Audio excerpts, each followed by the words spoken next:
Saya Daniel Priando Pakpan, saya kuliah di Institut Agama Kristen Negeri Tarutung. NIM saya 220 10 10 59. Di sini saya akan mempresentasikan tentang kanonisiasi Perjanjian Lama pada kitab Pengkhotbah dan Kidung Agung. Kita masuk ke dalam materi yang pertama, Kitab Perjanjian Lama Pengkhotbah. Kitab Pengkhotbah atau disingkat Pengkhotbah, akronim PKH, merupakan salah satu kitab pada Perjanjian Lama Alkitab Kristen atau Tanakh. Dalam Perjanjian Lama, kitab Pengkhotbah merupakan bagian dari kelompok kitab-kitab puisi. Bagian yang ke-A, materi kitab Perjanjian Lama Pengkhotbah. Kitab Pengkhotbah berisi hikmat-hikmat kehidupan dan buah-buah pikiran yang diperoleh sang pengkhotbah. Di dalam kitab ini terdapat renungan-renungan pengkhotbah yang mendalam akan betapa singkatnya hidup manusia yang penuh bertentangan, ketidakadilan, dan hal-hal yang sulit dimengerti. Bagian yang ke-B, waktu penulisan. Waktu penulisan kitab Pengkhotbah adalah di antara tahun 400 sampai 200 sebelum Masehi. Alasannya, kitab ini ditulis setelah pembuangan dan juga setelah mendapat pengaruh filsafat Yunani, sehingga diperkirakan ditulis setelah tahun 400 sebelum Masehi. Acuan terhadap kitab ini dari kitab Sirak ditulis kira-kira 180 sebelum Masehi. Sedangkan alasan mengapa tidak mungkin melewati tahun 200 adalah ditemukannya bagian dari kitab ini di antara gulungan Laut Mati yang umurnya diperkirakan berasal dari pertengahan abad ke-2 sebelum Masehi. Kita masuk ke bagian C, perikop. Pendahuluan. Segala sesuatu itu sia-sia. Dalam Pengkhotbah 1 ayat 1 sampai 11. Kesia-siaan hidup mementingkan diri sendiri. Poin yang pertama adalah pengejaran hikmat adalah sia-sia yang terdapat dalam Pengkhotbah 1 ayat 12 sampai 18. Poin yang kedua, hikmat dan kebodohan adalah hal yang sia-sia. Terdapat dalam Pengkhotbah 2 ayat 1 sampai 26. Penutup. Kita masuk ke bagian penutup dalam perikop yang ke-C. Poin yang pertama adalah nasihat bagi pemuda-pemudi. Akhir kata, lalu untuk segala sesuatu ada waktunya, ketidakadilan dalam hidup, kesia-siaan dalam hidup, takut akan Tuhan, kesia-siaan kekayaan, hikmat yang benar, hikmat yang besar, pengejaran hikmat yang mengecewakan, kepatuhan kepada raja, pekerjaan Allah tidak dapat diselami manusia, nasib semua orang sama, hikmat lebih baik daripada kuasa, akibat-akibat kebodohan, dan yang terakhir adalah pedoman-pedoman hikmat. Kitab Pengkhotbah ini mencakup dalam pengalaman-pengalaman hidup. Kita masuk ke bagian D, kanon. Kitab Pengkhotbah merupakan salah satu dari 5 gulungan Megillot yang dibacakan pada hari raya Pondok Daun. Di dalam di dalam kitab kanon Ibrani, kitab ini termasuk dalam bagian tulisan-tulisan Yahudi atau bisa juga disebut dengan Ketuvim, dan berada pada urutan ke-6 dari bagian tersebut. Kemudian di dalam kanon lainnya seperti Septuaginta dan Vulgata dalam bahasa Latin kanon Katolik Roma saat ini terdapat pengelompokan tulisan-tulisan yang dianggap berasal dari Daud dan Salomo, yaitu adalah kitab Mazmur, Amsal, Pengkhotbah, Kidung Agung, Kebijaksanaan Salomo dianggap apokrifa. Sebenarnya, kitab Pengkhotbah ini memiliki kontradiksi dengan ortodoks Yahudi saat itu. Karena itulah, ada tafsiran yang mengatakan bahwa ayat-ayat pada Pengkhotbah 12 ayat 12 sampai 14 merupakan tambahan yang bertujuan mengarahkan kitab ini ke arah ortodoksi, yaitu penerapan hukum Yudaisme. Tampaknya kitab ini berhasil masuk kanon Yahudi karena dianggap berasal dari Salomo. Shalom, perkenalkan nama saya Cindy Arliana Manik. Saya kuliah di IAKN Tarutung dengan prodi Pendidikan Agama Kristen. Nomor induk mahasiswa saya adalah 220101057. Dosen pengampu Ibu Melina Silamuta. Di sini saya akan menjelaskan hal-hal penting dan kesimpulan dari kitab Pengkhotbah. Yang pertama, hal-hal penting dan mendasar dalam kitab Pengkhotbah ini terdiri dari 12 pasal. Isi kitab ini mengajarkan kita untuk bahwa segala sesuatu dalam hidup manusia akan menjadi sia-sia apabila terpisah dengan Allah.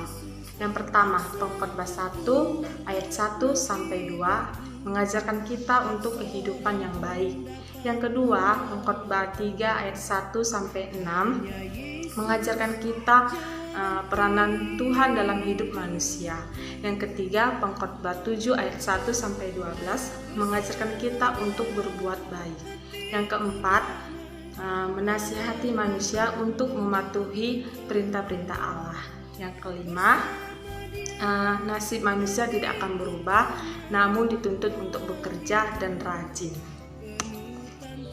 Jadi kesimpulan dari kitab Pengkhotbah ini ialah yang pertama, kitab ini mengajarkan bahwa iman tanpa Allah merupakan sia-sia.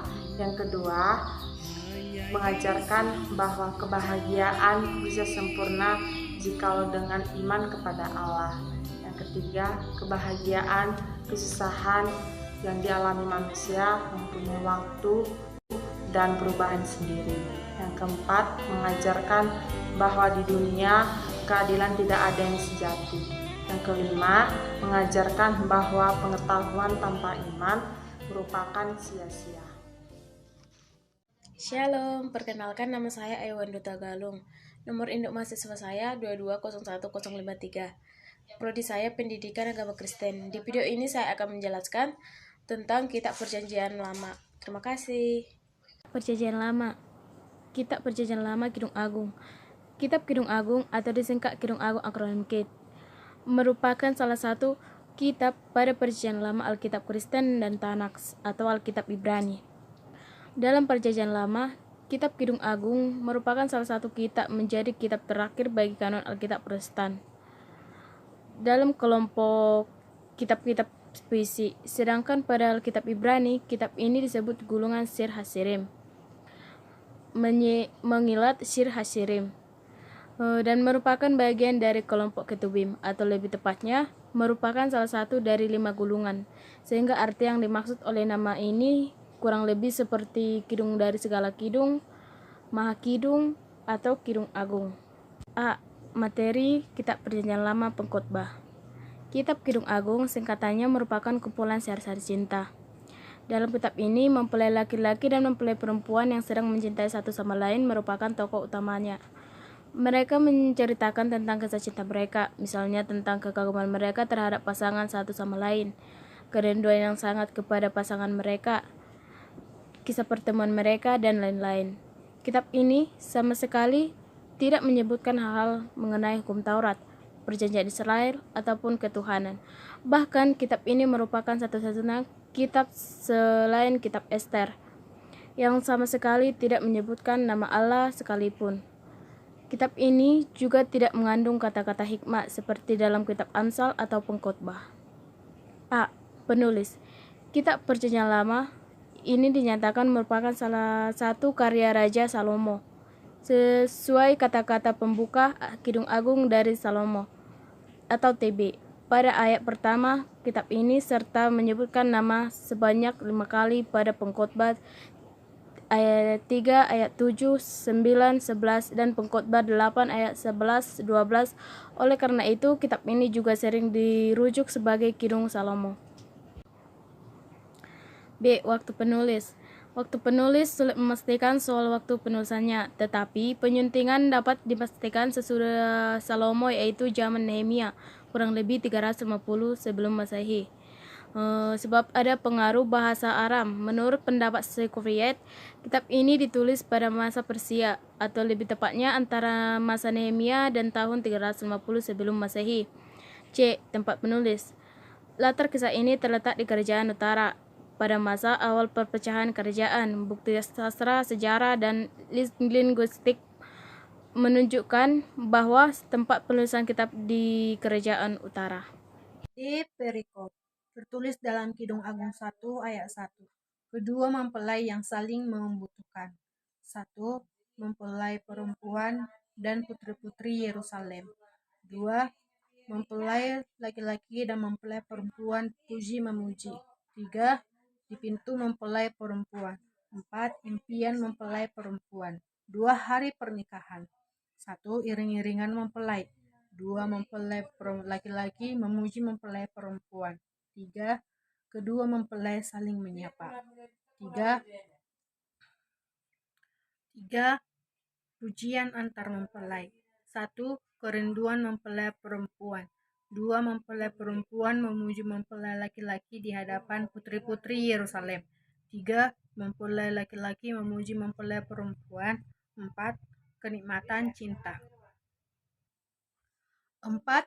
Cinta kedua mempelai. 1. Cinta kuat seperti maut. 2. Mempelai perempuan dan adiknya. 3. Lebih bahagia daripada Salomo. 4. Kedua mempelai bersahut-sahutan.